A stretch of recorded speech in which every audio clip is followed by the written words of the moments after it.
এখন শুনবেন আজকের গুরুত্বপূর্ণ খবরের শিরোনাম। গাজায় আরেকটি বিদ্যালয়ে ইসরায়েলি বোমা হামলা, নিহত 20। সিরিয়ায় ইসরায়েলি সেনাদের কবর রচনা করা হবে, আইআরজিসি প্রধান। গোলান মালভূমিতে বসতি আরও বাড়ানোর উদ্যোগ ইসরায়েলের। সিরিয়ায় স্বৈরশাসক আসাদের শেষ কয়েক ঘন্টা কেমন ছিল, কিভাবেই বা পালালেন। দক্ষিণ কোরিয়ার প্রেসিডেন্টকে দ্রুত সরানোর আহ্বান। সিরিয়ার নতুন প্রশাসন চাইলে সামরিক প্রশিক্ষণ দিতে প্রস্তুত তুরস্ক। ভারতের মুসলিমরা একদিন সংখ্যাগরিষ্ঠ হবে, কলকাতার মেয়র। গাজায় আরেকটি বিদ্যালয়ে ইসরায়েলি বোমা হামলা, নিহত 20। ফিলিস্তিনের গাজার দক্ষিণাঞ্চলের খান ইউনিসের আহমেদ বিন আব্দুল আজিজ বিদ্যালয়ে বোমা হামলা চালিয়েছে ইসরায়েলি বাহিনী। এতে অন্তত 20 জন নিহত হয়েছেন। স্থানীয় ওয়াফা বার্তা সংস্থা এ খবর জানিয়েছে। ওয়াফা জানিয়েছে, এ ঘটনায় আরও অনেক মানুষ আহত হয়েছেন। হতাহত ব্যক্তিদের মধ্যে শিশুও রয়েছে। জাতিসংঘের ফিলিস্তিনি শরণার্থী বিষয়ক সংস্থা খান ইউনিসের পশ্চিমে নাসের মেডিকেল কমপ্লেক্সের পাশে অবস্থিত আহমেদ বিন আব্দুল আজিজ বিদ্যালয়টি পরিচালনা করেন। এতে করে এর আগে গতকাল রোববার সকালে গাজার উত্তরাঞ্চলে বেইত হানুন এলাকার খলিল ওবেইদা বিদ্যালয়ে কামানের গোলা ছড়ে ইসরায়েলি বাহিনী হামলায় শিশুসহ কমপক্ষে 20 জন নিহত হওয়ার খবর প্রাথমিকভাবে পাওয়া যায়। আহত হন কয়েকজন। পরবর্তী সময়ে গাজার সরকারি গণমাধ্যম দপ্তরের মুখপাত্র আজ জানান, খলিল ওবেইদা বিদ্যালয়ের হামলার ঘটনায় নিহত মানুষের সংখ্যা বেড়ে অন্তত 43 হয়েছে। হামাস নিয়ন্ত্রণ গাজার স্বাস্থ্য মন্ত্রণালয়ের তথ্য, গাজায় 14 মাস ধরে চলা যুদ্ধে ইসরায়েলি হামলায় 44,976 ফিলিস্তিনি নিহত হয়েছেন। আহত হয়েছেন 1,06,759 জন। সিরিয়ায় ইসরায়েলি সেনাদের কবর রচনা করা হবে, আইআরজিসি প্রধান।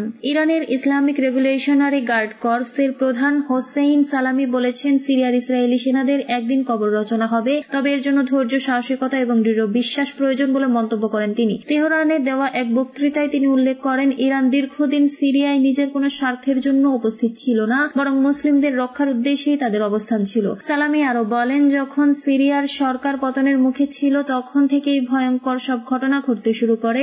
এখন ইসরায়েলিরা কুনিত্রা থেকে দামেস্কের বাসিন্দাদের খালি চোখে দেখতে পাচ্ছে, যা মেনে নেওয়া অসম্ভব। ইরানের সর্বোচ্চ নেতা আয়াতুল্লাহ আল খামেনি সম্প্রতি প্রতিশ্রুতি দিয়েছেন, ইসরায়েল সিরিয়ার দখলকৃত অঞ্চলগুলো সিরিয়ায় তরুণরাই মুক্ত করবে। সালামি তার বক্তব্যে এই প্রতিশ্রুতিকে পুনর্ব্যক্ত করেন এবং বলেন, জায়নিস্টদের জন্য এর মূল্য হবে অনেক ভারী। তারা এই ভূমিতেই চিরদিনের জন্য দাফন হবেন। আসাদ সরকারের পতন এবং তার পরবর্তী পরিস্থিতি সম্পর্কে সালামি বলেন, এটি সিরিয়ার জনগণ এবং মধ্যপ্রাচ্যের জন্য একটি তিক্ত শিক্ষা। দামেস্কের জনগণ এখন গভীর ঘৃণার সঙ্গে উপলব্ধি করছে যে প্রতিরোধের শক্তি অনুপস্থিত থাকলে একটি জাতির কি ভয়াবহ পরিণতি হয়।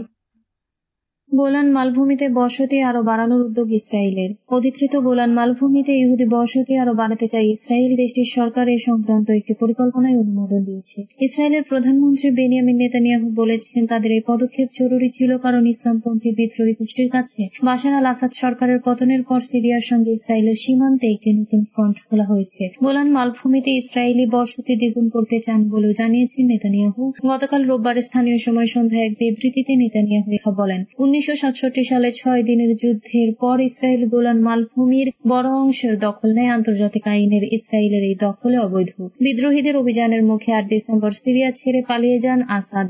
পালিয়ে যাওয়ার পর ইসরায়েলি বাহিনী গোলান মালভূমির নিরপেক্ষ অঞ্চলের ভেতরে প্রবেশ করে। এই নিরপেক্ষ অঞ্চল সিরিয়া থেকে গোলান মালভূমিকে পৃথক করেছে। ইসরায়েলি বাহিনী নিরপেক্ষ অঞ্চলে প্রবেশ করার বিষয়ে যুক্তি হিসেবে বলেছে, দামেস্কের নিয়ন্ত্রণ পরিবর্তন হওয়ার অর্থ যুদ্ধবিরতি চুক্তি ভেঙে পড়া। একদিকে ইসরায়েলি বাহিনী গোলান মালভূমির নিরপেক্ষ অঞ্চলে প্রবেশ করছে, অন্যদিকে নেতানিয়াহু বলেছেন তার দেশ সিরিয়ার সঙ্গে যুদ্ধে জড়াতে আগ্রহী নয়। সিরিয়ার বিষয়ে নেতানিয়াহু বলেন, আমরা বাস্তবতার নিরিখে সিরিয়ার বিষয়ে ইসরায়েলের নীতি নির্ধারণ করব। গোলান মালভূমিতে ইসরায়েলের 30টির বেশি বসতি রয়েছে, যেখানে প্রায় 20,000 মানুষ বসবাস করেন। সিরিয়ায় স্বৈরশাসক আসাদের শেষ কয়েক ঘন্টা কেমন ছিল, কিভাবেই বা পালালেন। টানা 24 বছরের শাসনামলের পতন ঘটার মুহূর্তে দেশ ছেড়ে পালাবেন এমন কথা কাউকে ঘুণাক্ষরেও বুঝতে দেননি সিরিয়ার ক্ষমতাচ্যুত স্বৈরশাসক বাশার আল আসাদ। বিদ্রোহী যোদ্ধাদের রাজধানী দামেস্ক দখলের মুখে গত রোববার সিরিয়া ছেড়ে পালিয়ে রাশিয়ায় রাজনৈতিক আশ্রয় নিয়েছেন তিনি। ঘনিষ্ঠ সহযোগী সরকারি কর্মকর্তা এমনকি স্বজনেরা সবাই আসাদের সিরিয়া ছেড়ে পালিয়ে যাওয়া নিয়ে পুরোপুরি অন্ধকারে ছিলেন। ঘটনাটির সম্পর্কে জানাশোনা 1 ডজনের বেশি ব্যক্তি রয়টার্সকে তথ্য জানান। সিরিয়া ছাড়ার আগের দিনও বাশার আল আসাদ প্রতিরক্ষা মন্ত্রণালয়ে বৈঠক করেছিলেন। বৈঠকে দেশটির প্রায় 30 সেনা ও নিরাপত্তা কর্মকর্তা উপস্থিত ছিলেন। বৈঠকে উপস্থিত থাকা একজন কমান্ডার নাম প্রকাশ না করার শর্তে বলেন, প্রেসিডেন্ট আসাদ নিশ্চয়তা দিয়েছিলেন রুশ বাহিনী তাদের সহায়তা করতে এগিয়ে আসবে। তবে এর কয়েক ঘন্টার মধ্যেই আসাদ যে সিরিয়া ছেড়ে রাশিয়ায় পালিয়ে যাবেন সেটা বৈঠকে উপস্থিত কেউ বুঝতে পারেননি। বেসামরিক কর্মকর্তাদের ক্ষেত্রেও একই কথা। সিরিয়ার প্রেসিডেন্টের দপ্তরের প্রাত্যহিক কাজ সেরে সেখানকার কর্মকর্তাদের বাশার আল আসাদ বলেছিলেন তিনি বাসায় ফিরবেন, কিন্তু তা না করে বিমানবন্দরে চলে যান বলে জানান তার ঘনিষ্ঠ একজন সহযোগী। দক্ষিণ কোরিয়ার প্রেসিডেন্টকে দ্রুত সরানোর আহ্বান। দক্ষিণ কোরিয়ার পার্লামেন্টে অভিশংসিত প্রেসিডেন্ট ইয়ন সুক ইয়েলকে দ্রুত সরিয়ে দেওয়ার আনুষ্ঠানিকতা সম্পন্ন করতে দেশটির সাংবিধানিক আদালতের প্রতি আহ্বান জানিয়েছে দেশটির বিরোধী দল। ইয়নের বিরুদ্ধে দেশটিতে সামরিক আইন জারি করে জনগণের দুর্দশা বাড়ানোর অভিযোগ তোলা হয়েছে। গতকাল শনিবার দেশটির পার্লামেন্টে ইয়নকে অভিশংসন করার ভোট হয়। আজ রোববার দেশটির বিরোধী দলের নেতা লেজে মুং সাংবিধানিক আদালতের বিচারকদের কাছে ইয়নকে সরাতে দ্রুত পদক্ষেপ নেওয়ার আহ্বান জানান। এদিকে দেশটির কৌশলীরা প্রেসিডেন্ট ইয়নকে গতকাল থেকে পাঠালেও তিনি আদালতে হাজির হননি। ইয়নহাব বার্তা সংস্থা প্রসিকিউশন কর্মকর্তাদের বরাত দিয়ে জানিয়েছেন ইয়নকে আবার ডেকে পাঠাতে হবে। এদিকে দক্ষিণ কোরিয়ার প্রধানমন্ত্রী হান ডাক-সু অন্তর্বর্তী নেতা হিসেবে এখন দায়িত্ব পালন করছেন। তিনি গতকাল দেশটিতে স্থিতিশীলতা ফেরাতে কাজ করার কথা বলেছেন। সিরিয়ার নতুন প্রশাসন চাইলে সামরিক প্রশিক্ষণ দিতে প্রস্তুত তুরস্ক।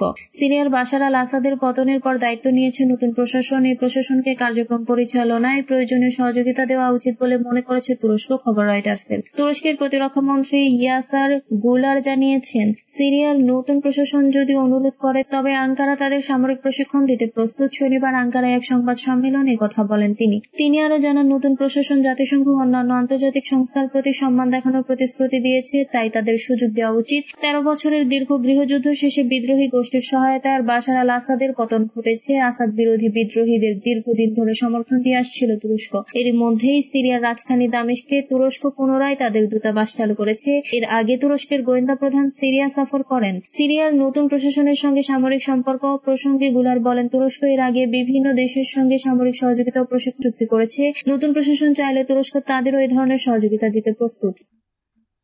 ভারতে মুসলিমরা একদিন সংখ্যাগরিষ্ঠ হবে, কলকাতা মেয়র। ভারতে একদিন মুসলিমরা সংখ্যাগরিষ্ঠ হবে বলে মন্তব্য করেছেন পশ্চিমবঙ্গের মন্ত্রী ও কলকাতা সিটি কর্পোরেশনের মেয়র ফিরহাদ হাকিম। এক ভিডিওতে তাকে বলতে শোনা গেছে, শিগগিরই আমরা সংখ্যাগরিষ্ঠ হয়ে যাব। ওই ভিডিওতে ফিরহাদ হাকিমকে বলতে শোনা যায়, আমরা এমন এক সম্প্রদায় থেকে এসেছি যারা পশ্চিমবঙ্গের জনসংখ্যার 33% এবং সারা দেশে 17%। অথচ আমাদের ভারতে সংখ্যালঘু সম্প্রদায় বলা হয়, তবে আমরা নিজেদের সংখ্যালঘু মনে করি না, কিন্তু আগামী দিনে আমরা আর সংখ্যালঘু থাকবো না। তিনি আরো বলেন, এখন আমাদের সঙ্গে অন্যায় হলে রাস্তায় বিচারের দাবিতে মোমবাতি হাতে মিছিল করি, কিন্তু এমন দিন আসবে যখন আমরা বিচার দেব, আমাদের সেই জায়গায় পৌঁছতে হবে। আমরা বিশ্বাস করি যদি আল্লাহর রহমত থাকে এবং শিক্ষা আমাদের সঙ্গে থাকে তাহলে আমরা সংখ্যাগরিষ্ঠ হয়ে যাব। ফিরহাদ হাকিমের ওই বক্তব্যকে ঘিরে বিজেপির নেতৃত্ব তীব্র প্রতিক্রিয়া জানিয়েছে